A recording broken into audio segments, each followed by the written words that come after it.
Yo, you know what time it is. It's your boy DJ Filthy Rich. Yeah, it's your boy DJ Big X. And we back with another episode of the We Outside Show. And it ain't music today, man. We outside, so you know we want to do all types of entertainment, man. We got a young, dope, very dope, up-and-coming boxer in the building, man. Make some noise for J'Hon Ingram in the building.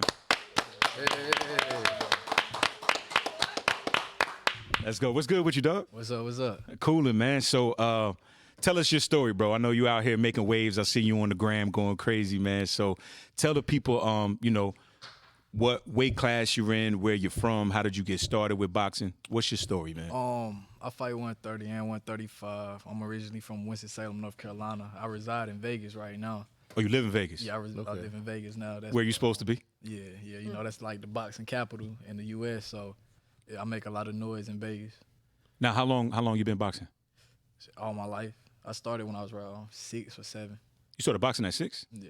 So what made you want to start boxing at 6? Golden Gloves at 6?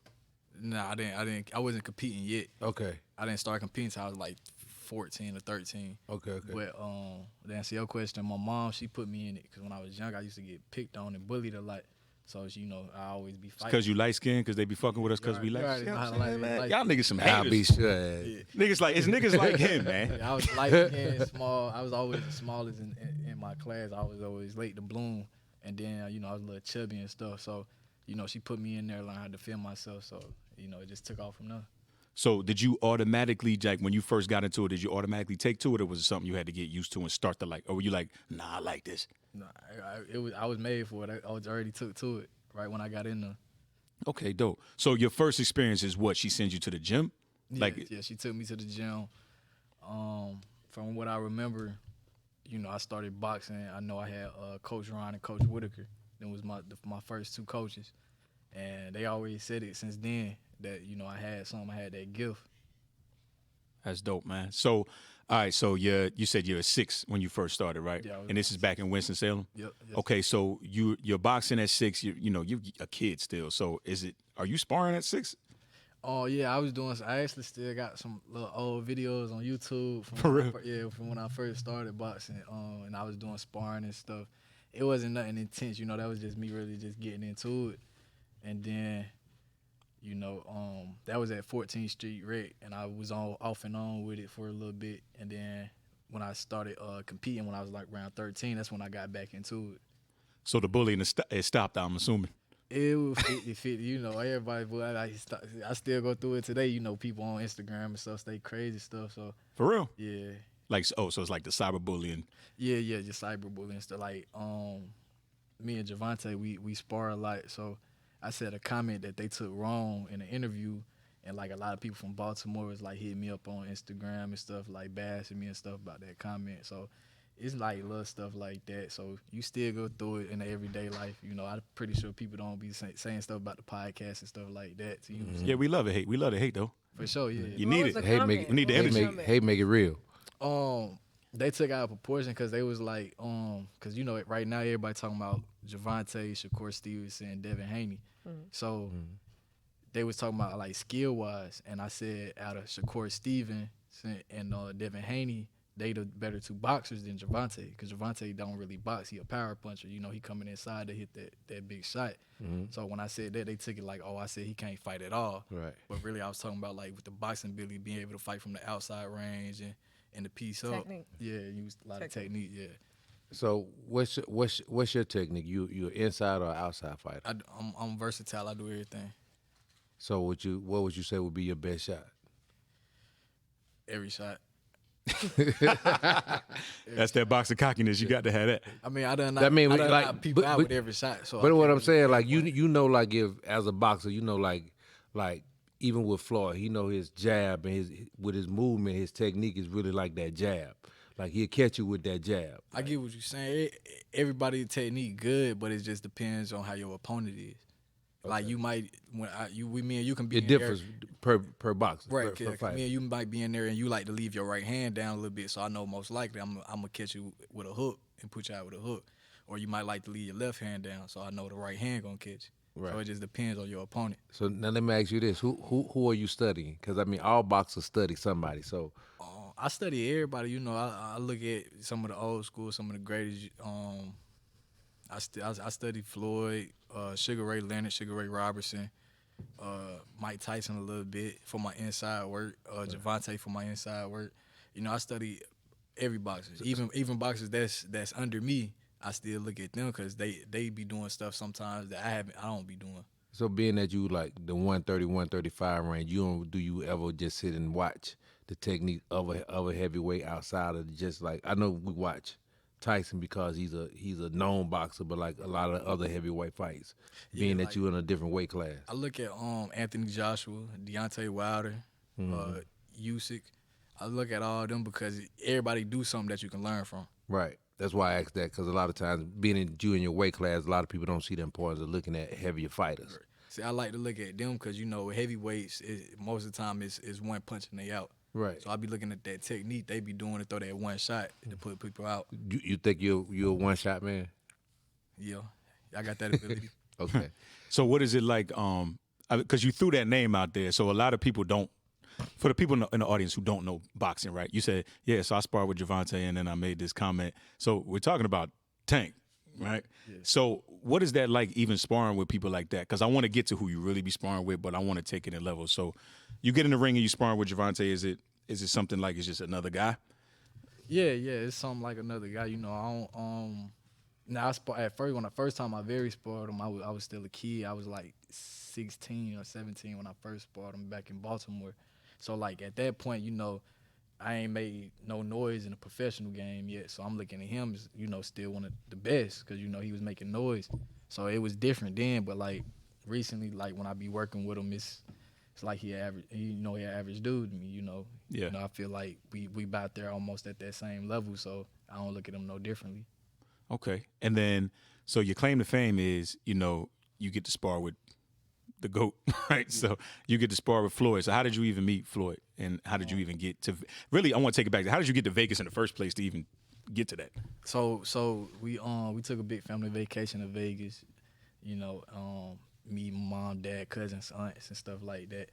And, you know, my dad and mom kept telling me to bring my boxing stuff. Because at this point, with my boxing career, I really didn't have no coach. So I was really doing a lot of home training in between going to see some guys sometime to train with them. So I took the stuff with me and we got to Vegas. You know, my dad had a contact that knew a contact at the gym. So they called them, was like, you know, the gym open, I can come up there. So I went up there. You know, I ended up sparring one of the dudes that signed to Floyd. How old are you at this time? 21. No, okay. 20. Okay. 20. I ended up sparring one of the dudes that was signed to Floyd. And my coach that I have now, he seen it, you know, took a liking to me and liked what I could do. And, you know, we went forward from there. So you fast forward a little bit with me moving there and training there. At this point, my coach was just throwing me to the wolves, just feeding me in there. So it kind of started small to see what I can do, and then just kept working me up. And then that went to me sparring Gervonta again, and then it went from after Gervonta to sparring with Floyd. So he called me up one night.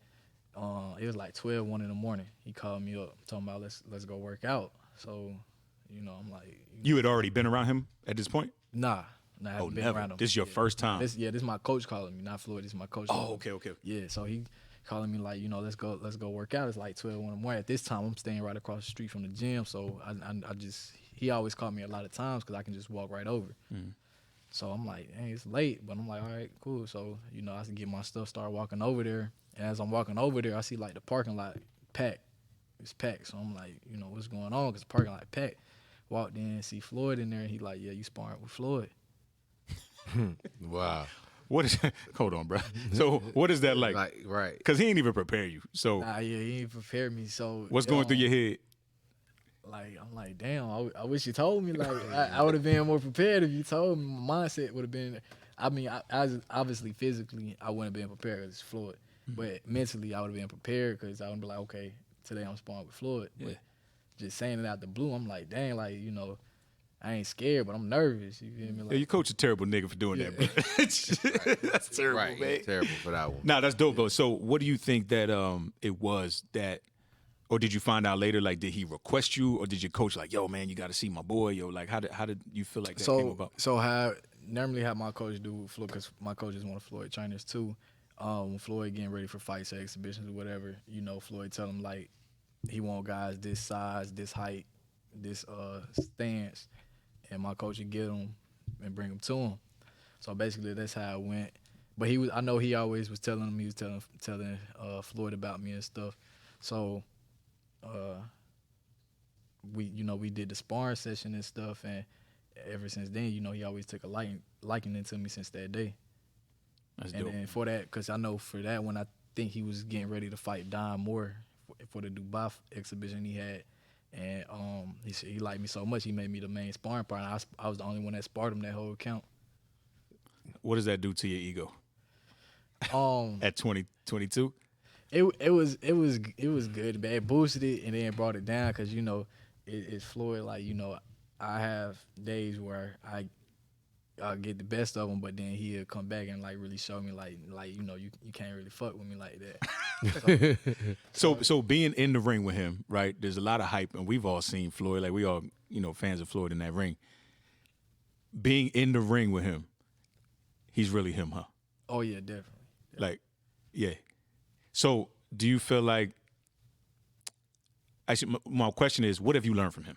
Sparring with him, what are some things that you think you learned from him? Like, do you try to shoulder roll and all that now? Like, I always was doing that before I even met him. Okay. I always had that in my arsenal. But I learned so much from inside and outside the ring. It's like he took me under his wing. He an uncle figure to me. I always refer to me as nephew. So he always called, check up on me, and give me wisdom.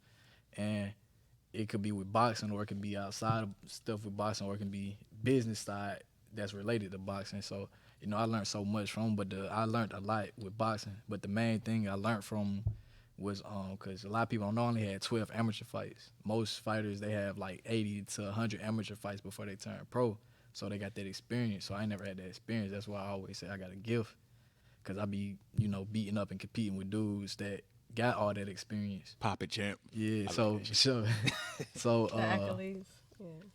So the biggest thing I learned from him, especially with me only having 12 amateur fights, is that when we in there, he always say, a fighter can be smarter than him. I mean, can be faster than him, stronger than him, bigger than him, but he always be smarter than him. So I always take that with me every time I get in the ring to make sure I'm the smartest one. Mm. Yeah, that's why I asked you did you study, because I know Floyd do a lot of studying too. You know what I'm saying? So the expectations of being a fighter too, like, what is his expectation of you being a fighter? Like when you actually, we ain't talking about sparring, when you go out and you fight, like what is his expectations of you? I know it's the win, but is it? Yeah. They had like I know when we had talked, one of the biggest things with him that he said to me was like he liked that I throw combinations. He was like, that's a lost art right now. A lot of fighters like to throw single punches, try to knock people out. So he said he loved that I throw combinations, and he wanted me to keep working on that and keep performing and perfecting on that, because he was like that brings the excitement back to it. Right. So I'm a jab, man. I like to see a good jab. I like to see somebody got a good, strong jab, because that jab is gonna break down everything. You know what I'm saying? Right. So who's like, even in your amateur, coming up as an amateur, what was your toughest fight? Do you feel like you had a tough fight as an amateur? Yeah, I did. I fought I want to say he's from New Jersey. He was somewhere from up north. I want to say New Jersey. I fought some dude from up there. That was probably one of my toughest ones. Okay. So your mind state going into the ring, like, what is it like for you when you going in that ring? Like, what's your mind state when you step in that ring? Most of the time, I always try to be clear-headed. You got to be clear-headed before you get in the ring, especially when I'm about to fight. You got to be clear-headed, but especially when I'm fighting, when I go to the ring, I don't know. It's just that perfect feeling, like I'm supposed to be in there. So now, have you got to the point where you meet up in the middle of the ring? Because I always wanted to ask somebody, like, when you meet up in the middle of the ring, right? What the fuck is going on in your head when you look at him eye to eye? What are you thinking? Sometimes I don't look at him eye. It'd be weird. I look down a little bit, and then let the ref say what he's saying, and then we touch up. Is it hard to look him eye to eye? Nah, because once the bell ring, I look him eye. But when we standing right there in the middle of the ring while the ref doing his talking, it do be a little awkward. But if you into it with that person, or like it was a little drama, a little beef, yeah. you be looking at them in the eye. Okay. Like I know one of my fights, dude, I think he tried to push me or something at the weigh-in. So when we was in the ring, when the ref was talking, I was looking at him in his eyes. So do you think when you look like Tyson did it because it like invoked fear into his opponent? You know what I'm saying? I mean, that worked with some people. But you don't think that'll work with you? You don't think your opponent could look you down and just make you feel differently about the whole match? Nah, because I already know what's gonna happen. So I want to talk about game plan, right? Because every fight is completely different, right? So I want to get back to that. Like when you have a game plan for somebody, right? Have you ever been in a fight where you got a game plan, but you get in there, you like, yo, I need to switch this up because it ain't working. How often does that happen? It don't really happen to me like that. Like I done got in there where I be like, okay, I'm like most of the time when it happens like that, it be in sparring.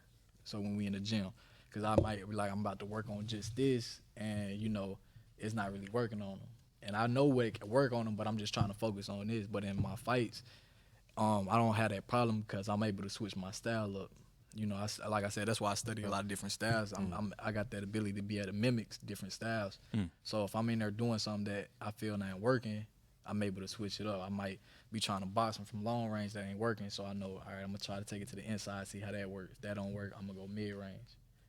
You ever catch somebody like, when you're playing basketball, you might hit like the sham god and then hit it from three. You like, oh, I killed him, like some highlight. Like you ever do something in the ring, you like, yo, I killed that. Like, you ever had that feeling? Yeah, it was just this video I just posted on Instagram from one of my fights in Dubai that I was reposted the highlights, and I was looking at it. I was like, damn, that was smooth. Yeah, it's like a reflex type thing. Sometimes I don't even be meaning to do them type moves. It just naturally come.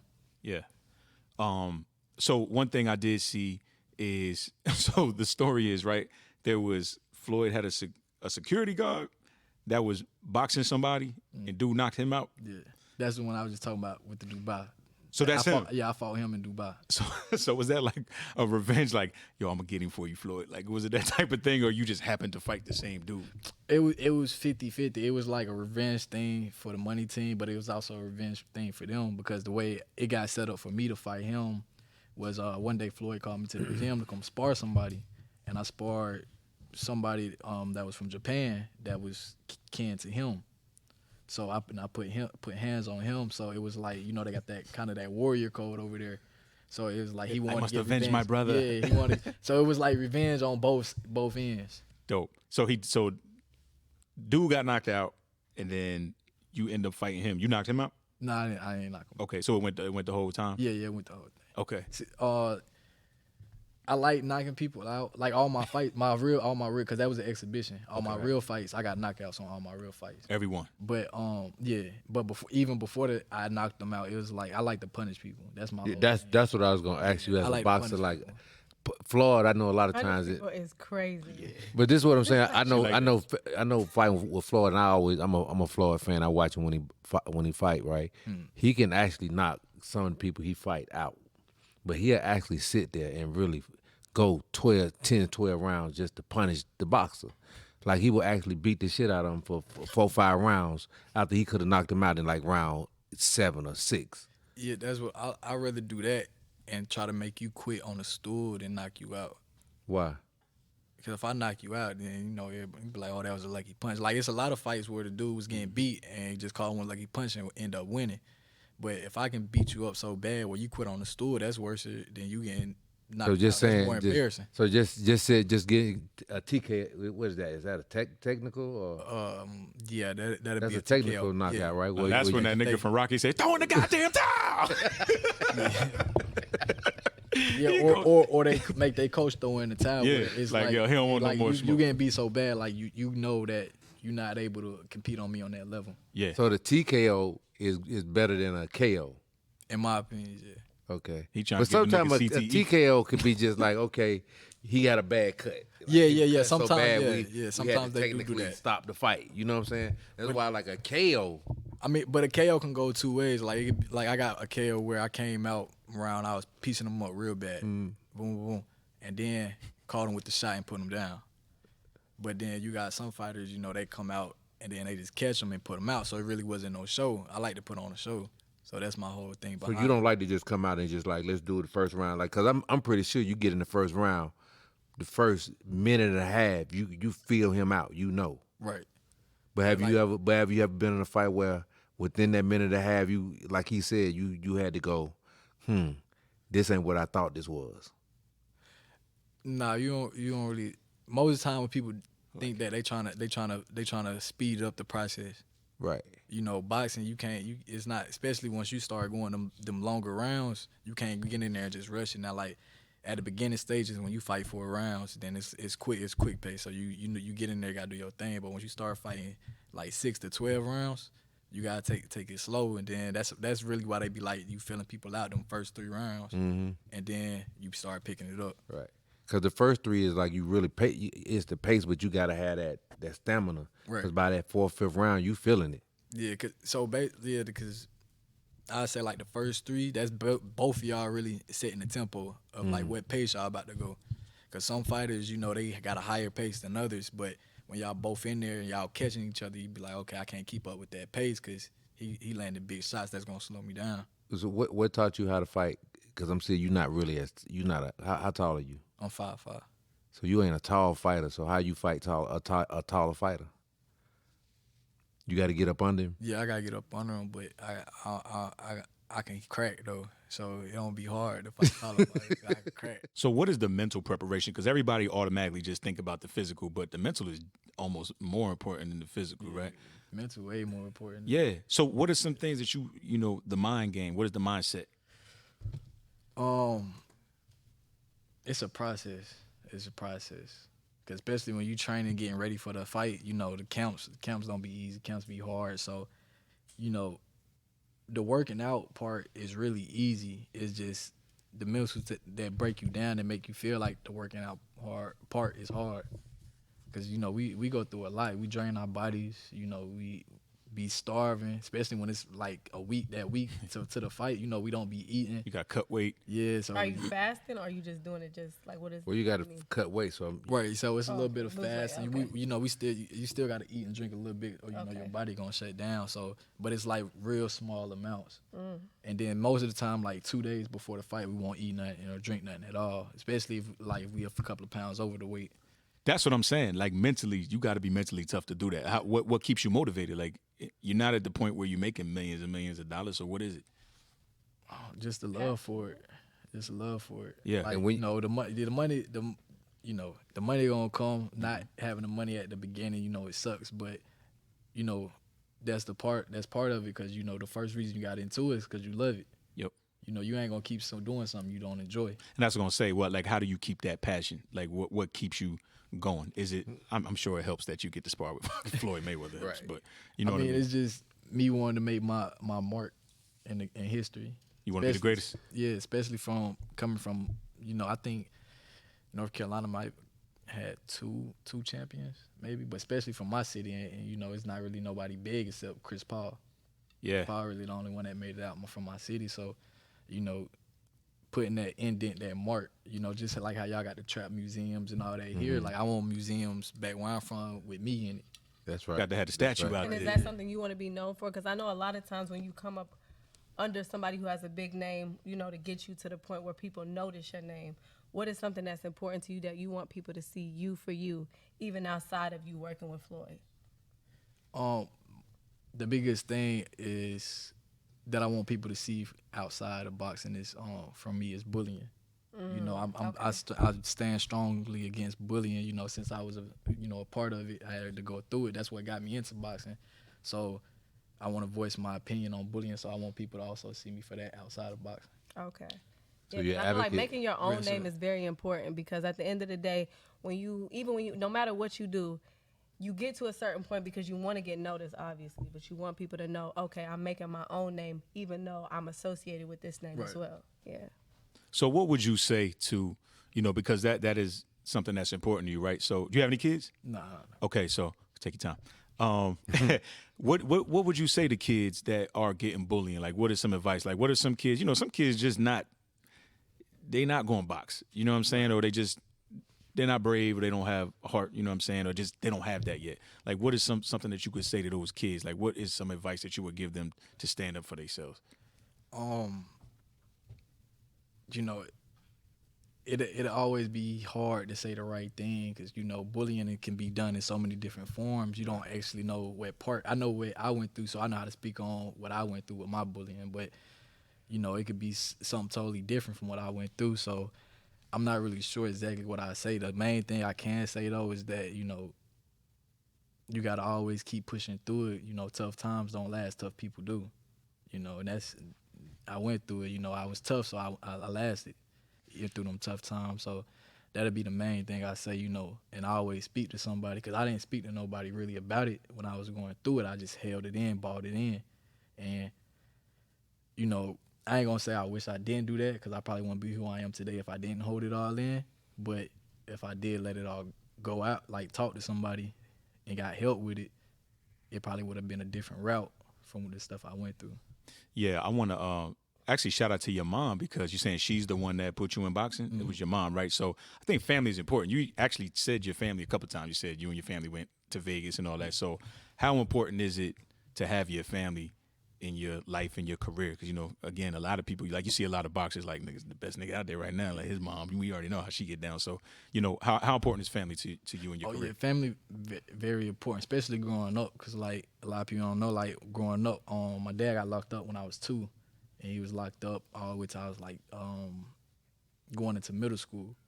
So I felt like that was a big part of that process I went through because I ain't had that father figure to guide me, teach me. You know, I was my mom got a lot of sisters, so I was always raised around women.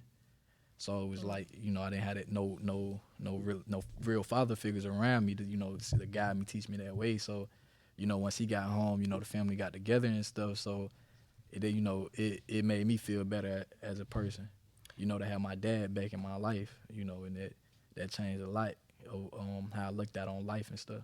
Yeah, that was going to be my next Go question, ahead. was about you and your relationship with your dad, because like most people, they grow up, they don't really have a strong father figure in their life. Like I did, so I obviously knew about boxing. My dad loved Sugar Ray Leonard. Like that's somebody like I know watching with him.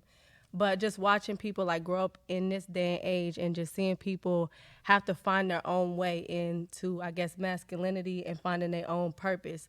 So that was going to be one of my questions. Like what, if your father figure, do you feel like that played a big part of him not being there? Like I want to do boxing, like just to get that, I guess, keep your masculine energy going. Like what do you feel about that?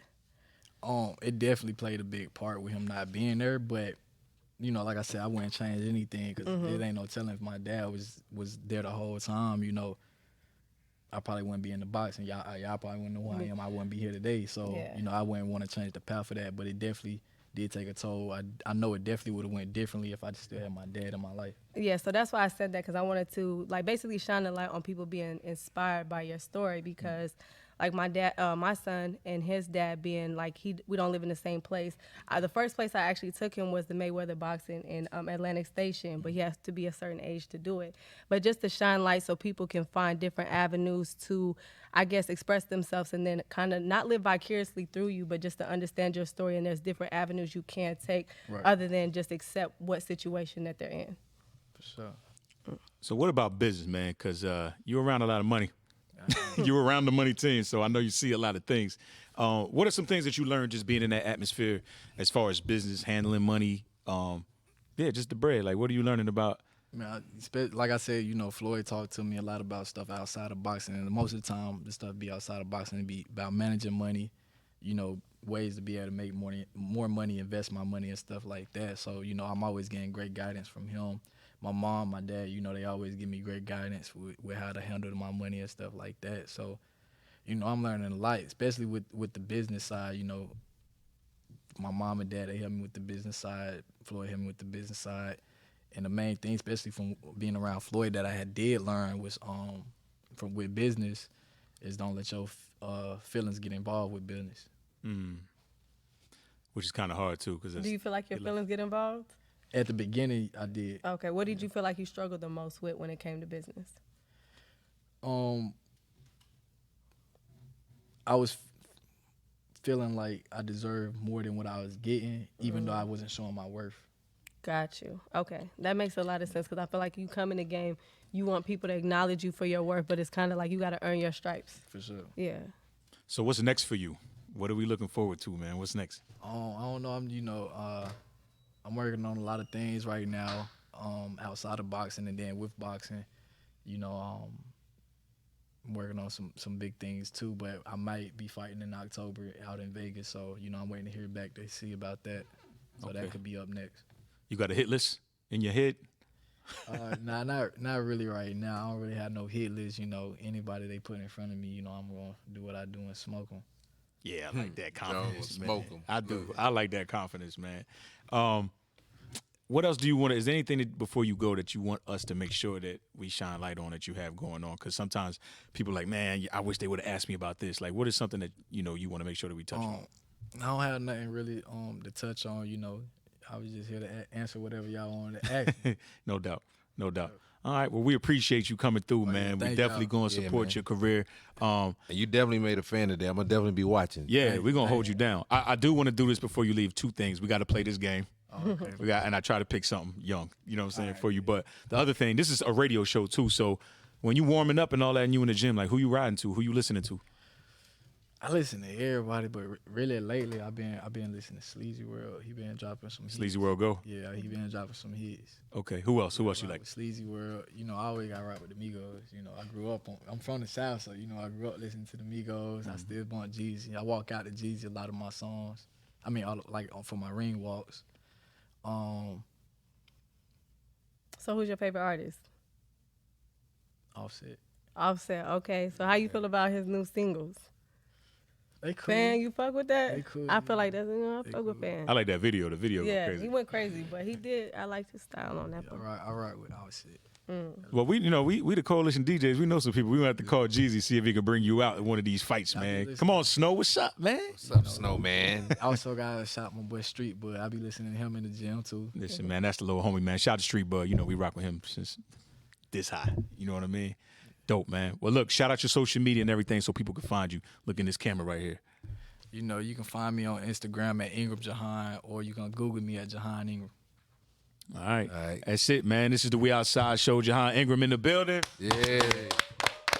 All right, so before he goes, we got to test your black card. I know you're light skinned, so represent for us, man. Represent for the light skin, because these dark skinned guys be trying to act like we ain't black. You ready? I ain't going to ask you no old nigga questions. I'm going to ask you young guy questions. All right, X, we need 15 seconds on the clock, man. 15. 15 Hold seconds. on, let me get my clock out. So the rules of the game is I'm going to give you 15 seconds. I'm going to ask 30. you. Huh? Nah, 15. 15. Here we go. I'm going to ask you 3 questions that all black people should be able to answer. Should be able to. Ready? I'm ready. All right. I believe in you, bruh. All right. Name 3 black people snacks. Hot Cheetos, Takis. What's them hot pickles called? They hot pickles. It's saying That's what we gonna call them. hot Hot pickles. yeah. I give you that. He gets that. He gets that. All right. My kids love Takis. Hey, I didn't looking know- what's I don't that? like I didn't know. black I didn't know. people I didn't know eat Taki was a black snack. Well, I got 2 black ass kids at the house and be tearing them I know. shit. I thought that It's was a like black and Spanish. See, I guess you it's can either, run to with me, that. it's either Cheetos or Tiger. I choose Cheetos. I like Yeah. Cheetos. I would have took Cheetos before Taki. And then the hot pickles. That's that's when you put the hot sauce in the bag with the pickles. Nah, you got the hot pickles, Nah, right? nah, Nah, they it's got a the hot pickle. Yeah. Yeah, big Yeah, mama, yeah, big mama. I couldn't think You of the know, name. Corey, but you know yeah. black. She Nah, gonna you know get she all ghetto. right. Yeah. All right, we ready? Name 3 things black people call their significant other. They person. They car. They what? They car. They car? Yeah, they car. I ain't heard that one. Black people love their car. Shit, I don't know no third. Yeah, he don't get that one. Yeah, you I- gotta do like your boo. You lost him My when you baby. said significant other. Oh, you saying nickname? Yeah, your Yeah. bag, Oh, your boo. Nah, the way you said it made it seem like what you call. Yeah, you like said. things you call. No, like Yeah. a nickname. Oh, Yeah, you lost him when you in the question. I, Yeah, it's the way. I think a white person wrote that. Okay. Yeah, it was. All right. He was right. I was. He too He focused just on, didn't. on the gym. That's right. Yeah. Mine You and said- the books and off them girls. You said was the significant way- other. He was way- gone. He like, Yeah. I seen in his face. I'm like, he ain't gonna get this. Yeah, it was the way he Significant said it. other. I said that's politically correct. It was like, what's 3 things you call your bitch? right. All right, you ready? Yeah. Name 3 uses for a plastic bag. Weed. Crack. One more. Sandwich. A sandwich. He from the hood for real. Hell, man. Look, you know we keep them Kroger bags and Walmart bags for everything. Crack, weed. Damn, he from Winston-Salem? That's what they doing out there? That's them Raleigh Durham niggas be like that. Right. All right. How many? What we got? We got No, we One got for- one for. no 2 for 3. No, he won. He only got. You only got one? No, he got them 2. He got two. Two for three. Yeah. 2 for 3. All right, ready? Name 3 common black last names. Laos, Brown, Ingram. Give me one more. That first one was Asian. That wasn't Asian. You said Laos? Laos. Oh, Laos. Laos. No X. Let's go to the judges. Yeah, I don't No, know. you ain't gonna No, count Laos. Nah, it got to be like Johnson, Johnson, Jenkins. Jackson, All the Grant, names. Jackson, Jefferson. Them black names. All right, Put me on spot. 15 seconds. Fast. it's fast, right? Yeah, 15 fast. Go fast. I'm about to bring you back. All right. You ready? Name 3 things black people bring to the cookout. Oh, chicken wings, Kool-Aid, chips. Yeah. You ain't gonna take chips. Give me one more. Beer, weed. I take We'll it. take it Weed. Yeah. My boy like to smoke now. Come on. All right, so is he tied up? Is this a Yeah, tiebreaker? he or tied. still You behind? got to get one for the win. All right. This one for the win. If you don't get this one, Chips is crazy. Yeah, like you can bring that to the cookout. man, he said he bringing Kool-Aid. Yeah, I should have said Kool-Aid nothing. to the Kool-Aid. Nothing would- Yeah, I should have said nothing. We would have took nothing. I would have Won't took take nothing nothing. as an But answer. leave with everything. All right. This is a remix of one of the ones. I'm going to give you another one, okay? You ready? Yeah. You got the last names wrong. List 3 common black boy names. First names. Jamal, Tyrone.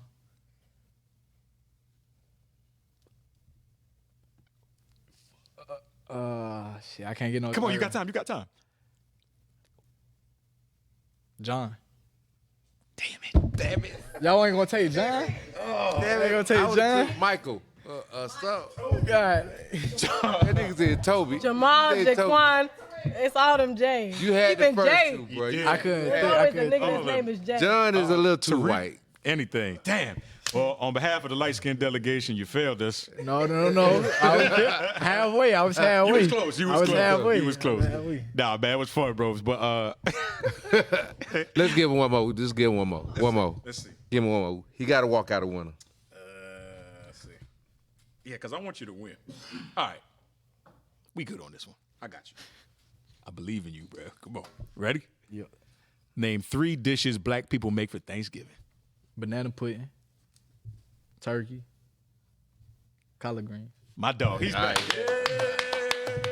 I was like, now, if he get this one wrong, Come on. we're going to have to revoke. Exactly. We'll have him fight the turkey, but punch the turkey, goddammit. All right, man. We had a good time, bro. We definitely gonna follow you. We're gonna support you. Anything you got coming up, man, just let us know. Keep us in tune, man, so we can support you. And what's your know what I sign? I'm Scorpio. Scorpio, goddamn. She like everybody's son. I have to ask everybody's sign. That's just my thing. That she eat gummies. My bad. Hey, man. You already know what it is, man. We out here. It's your boy DJ Filthy Rich, the We Outside Show. Make sure y'all like, share, subscribe at the We Outside Show. We'll see y'all next week. We out. Peace.